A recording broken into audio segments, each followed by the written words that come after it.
Hey, thanks for checking out my channel and coming back for another edition of Talking Oscars.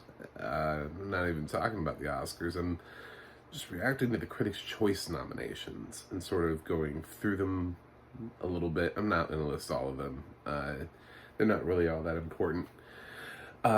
Sort of the same thing that I said after I reacted to the Golden Globes. Um, I do track the Oscars and I do intend on releasing a set of predictions that will blow people's mind. But this is all about like how my process and how I get there.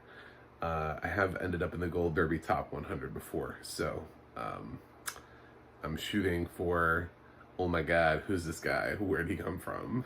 That's what I'm shooting for this year. Uh, so so the thing about the Critics' Choice Awards to remember, again, just like the Golden Globes, is they have no overlapping members with the Academy Awards. So just because something was beloved by the Critics' Choice doesn't mean that the Academy will love it. As crazy as it sounds, even though Everything Everywhere All at Once led with, I believe it was 11 nominations today, if every voting member in the Academy turned out to hate the movie, it could just walk away getting no nominations.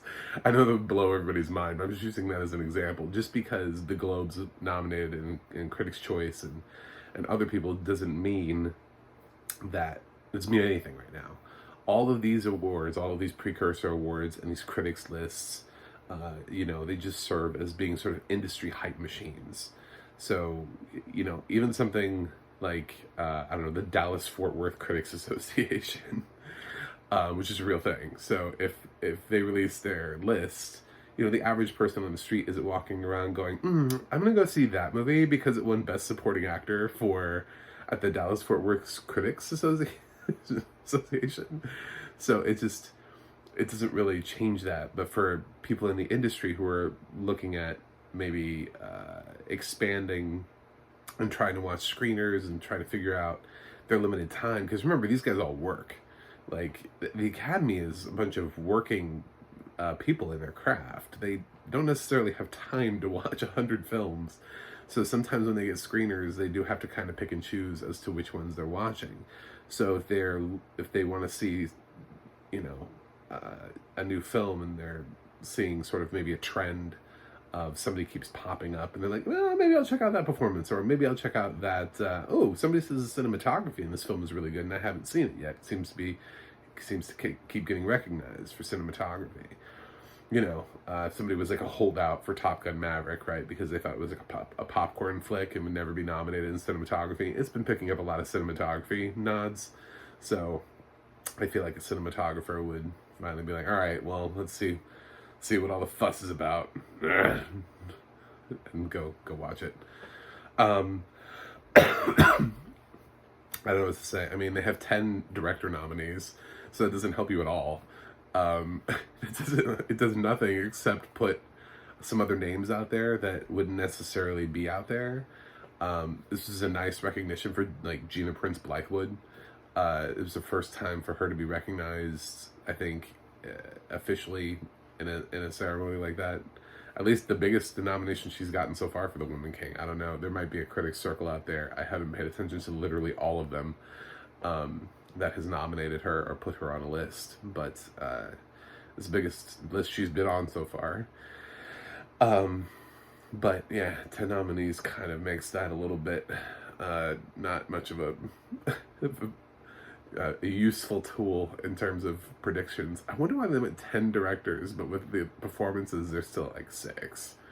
Were they trying to make sure that like all the Best Picture nominees had the opportunity to have a director nominated, instead of like being like, oh, these are like the top 5 picture because they had their directors nominated?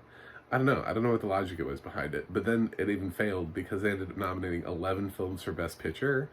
So that means that even in that regard, one film was going to be left off the list because they had a tie. So they ended up having to nominate 11 films for Best Picture. Not really a whole lot changed my opinion here, except between the Globes and the Critics' Choice nominations, I'm taking Elvis a little bit more seriously. I thought we had gotten past Elvis, but it looks like Elvis hung on and watched a whole bunch of films drop off. Just watched a whole bunch of films fly past it, and just was, just started laughing. It was like, ah, ha, ha. I'm still here. Goodbye, the whale. Goodbye, she said. Goodbye, Till. Goodbye. It was just Elvis just hanging on. So yeah, I guess I have to take Elvis seriously as a real top 10 best picture contender. It's looking more and more likely that we will have 2 sequels in the Oscar top 10. It looks like they're gonna, it's weird because we don't usually get sequels at all, but it looks like they're probably gonna end up going for both Top Gun Maverick and Avatar Way of Water at this point. Avatar is just now hitting and is hitting everywhere, so it's doing exactly as well as expected. Nobody expected that film to get any acting nominations, and it didn't get any acting nominations.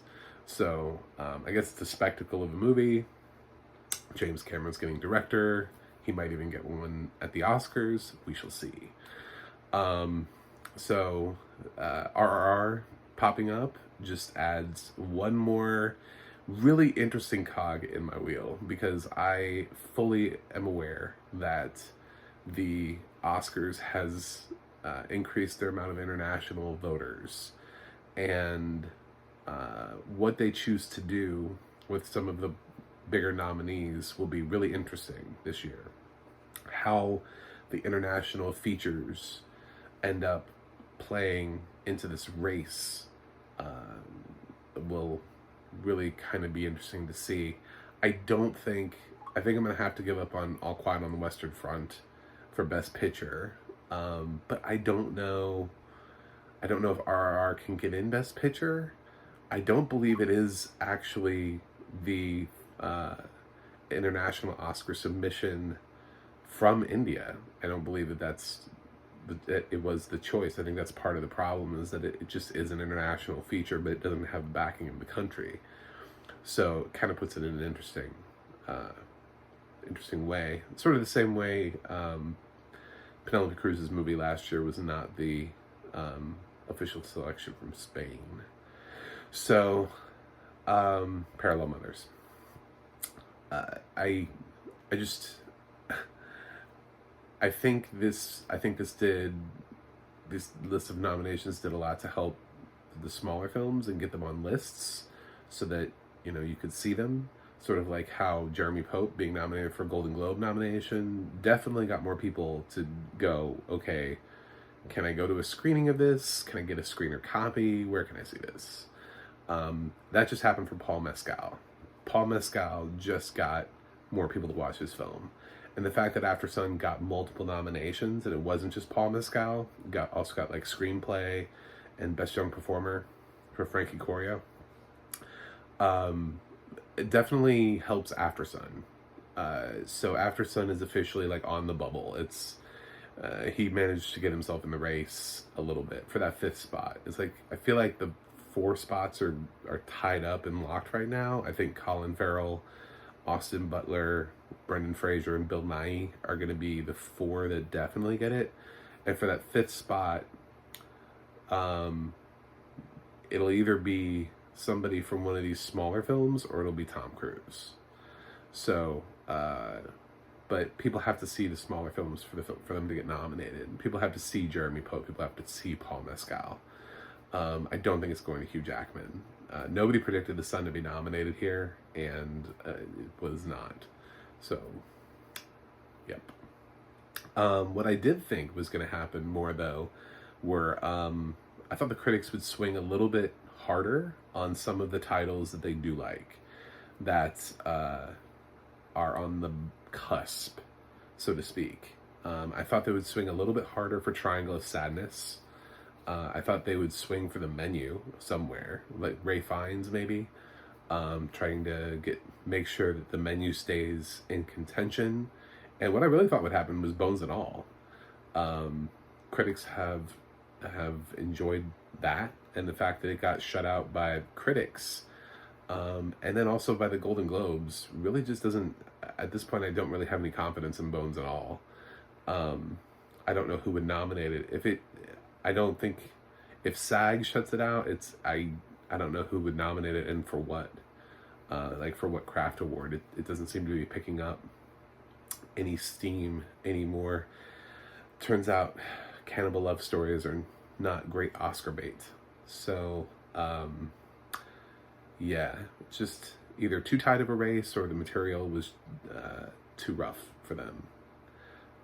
But those are three films that I thought might show up a little bit more than they did. Triangle of Sadness definitely did get nominations. I don't think The Menu got any, and I know Bones and All didn't get any nominations. So, those were like really only three things that surprised me. We're seeing with women talking is the big question mark, which is what everybody is afraid to answer, is what happens with women talking at the Oscars. Are they going to do what Golden Globes did and not nominate either of them?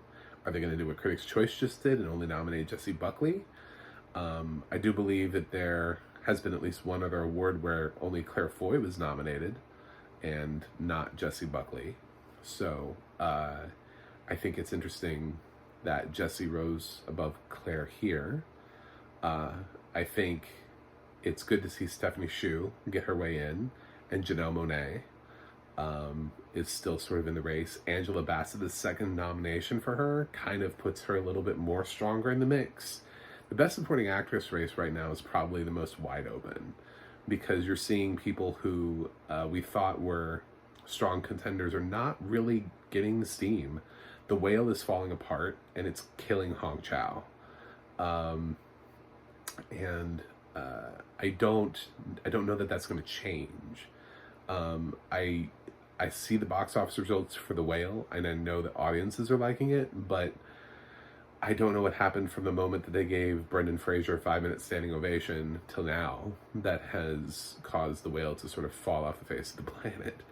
I think The Whale is going to end up being a film that gets one nomination, possibly two because of makeup. I don't know that they can ignore the makeup in The Whale, in the makeup category. So it may walk away with two nominations, but basically I think it's just going to be Brendan Fraser gets nominated, and I think the supporting women of that category are going to get knocked out because some other ones are starting to get traction where Hong Chow is not. Sadie Sink even got a nomination in Best Young Performer, so Hong was really the only one that was left out of that race. We did see the repudiation of Eddie Redmayne in The Good Nurse. Like, it's a fine performance, but you know, the Critics' Choice came back around and they said no, you need to be looking at Paul Dano and Judd Hirsch and also Brian Tyree Henry, which that's kind of the six that I expected. I know some people were like, where's Brad Pitt? But I was not. For some reason, I keep hearing things like, did Brad Pitt get Me Too? Like, everybody just keeps going, ooh, there's the Brad Pitt factor. And I'm like, what does that mean? Like, what is going... I Google it, and I can't find, like a concrete story as to, like, what Brad Pitt did that makes him, like, not cool anymore with voters. Like, what did he do? Because I feel like just a few months ago, Bullet Train was, like, a big deal, and I didn't hear anything. Like, nobody was like, ooh, Brad Pitt. Oh my God. I don't know if this one's going to do good because it's got Brad Pitt in it. Like, now it's all of a sudden he's like Armie Hammer. And it's just like, I don't get it. And it's like little whispers. And I just don't understand that. I don't know where that's coming from. I don't know why that feels like it's hurting him. But I wasn't expecting a strong showing from Babylon, and Babylon got stronger than I thought.